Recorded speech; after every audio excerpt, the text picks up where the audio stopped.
সুপ্রিয় দর্শক শ্রোতা, আজকে আমি কোনো বকবক করব না কোনো ওয়াজ। আজকে আপনাদের মাঝে আমি সুন্দর একটি গল্প শোনাবো। এই গল্পটি শোনার পর আপনারা এর ভালো মন্দ কমেন্টে অবশ্যই জানাবেন গল্পটি কেমন লাগলো আপনাদের। চলুন শুরু করা যাক। গল্পটি হচ্ছে একটি সুন্দরী নারী নিয়ে। তো এই গল্পে একটি রাখাল মাঠে গরু চড়াচ্ছিল মাঠের মধ্যে। তো গরু চড়ানো অবস্থায় সে দূরে দেখতে পাইল একটি সুন্দর রমণী, মধ্যম বয়স্কা, দেখতে খুব সুদর্শন চেহারার একটি মেয়ে দাঁড়িয়ে রয়েছে। তো ওই রাখালটি তখন এক পা দুপা করতে করতে ওই মেয়েটির দিকে এগিয়ে গেল। এগিয়ে যাওয়ার পর সে দেখল কাছ থেকে আরও খুব সুদর্শন একটি চেহারার সে নারী। তো যাই হোক, তখন ওই রাখালটি তার সাথে কথাবার্তা বলল। কথাবার্তা বলার ক্ষেত্রে এক সময় ওই রাখালটি মেয়েটিকে প্রস্তাব দিল যে আমি আপনাকে বিয়ে করতে চাই, এত সুন্দর আপনি একটা মেয়ে, এখানে একা রয়েছেন, আমি আপনাকে বিয়ে করব।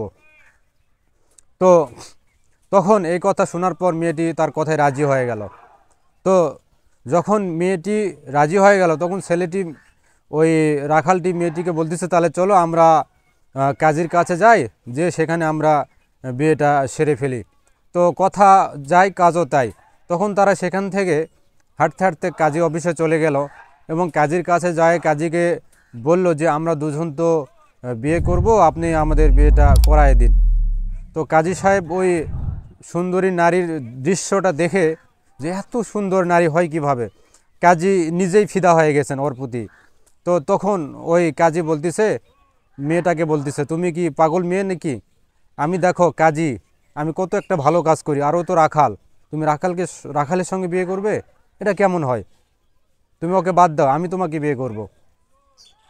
তো এই কথা যখন কাজী বলতেছে ওই মেয়েটাকে, তখন সে তার কথাতেও রাজি হয়ে গেল। তো রাজি হওয়ার পর তখন ওই রাখাল এবং কাজীর মধ্যে একটা বিরাট দ্বন্দ্ব হলো, যে এটা কিভাবে হয়, আমি আসলাম বিয়ে করার জন্য আর আপনি বলেন যে আপনি বিয়ে করবেন, বিষয়টা কেমন হলো? তো যাই হোক, যখন কথা কাটাকাটি হচ্ছে এমন পর্যায়ে এসে তো তারা প্রস্তাব দিল যে আসলে এখানে সমাধান হবে না, এটা সমাধান করার জন্য আমাদেরকে থানায় যেতে হবে, পুলিশের পরামর্শ নিতে হবে। তো তখন তারা থানাতে গেল তিনজন মিলে। তো থানাতে যাওয়ার পর তারা এক পুলিশ সদস্যকে বলতেছে, ভাই আমাদের তো এই সমস্যা। রাখাল বলতেছে, আমি তো বিয়ে করার জন্য কাজীর কাছে গেছিলাম, তো কাজী আমাদের বিয়ে না পড়াই দিয়ে সে কাজী বলতেছে যে ওই নাকি বিয়ে করবে আমার এই মেয়েটাকে, সুন্দরী মেয়েটাকে। তো ওই সুন্দরী মেয়েটাকে দেখার পর যে পুলিশ সদস্য ওর আরও ফিদা হয়ে গেছে। ওই বলে, কী রে, আশ্চর্য এক ধরনের বিষয়, এত সুন্দর হয় কিভাবে? তখন ওই পুলিশ ওই মেয়েটাকে বোঝাচ্ছে যে আসলে দেখো, এ তো রাখাল, একে তো বিয়ে করা যায় না, আর এ তো কাজী, সামান্য কাজী কাজ করে, আর আমি সরকারি চাকরি করি, আমার অনেক টাকা পয়সা আছে, মান সম্মান আছে, তুমি আমাকে বিয়ে করো। তো এই কথা শোনার পর ওই মেয়েটি ওই কথায় তার রাজি হয়ে গেল এবং সে ওই পুলিশ সদস্যকে বিয়ে করার জন্য রাজি হয়ে যাওয়াতে এখানে পুরো একটা গ্যাঞ্জাম বেঁধে গেল যে আসলে কিভাবে এটা সম্ভব।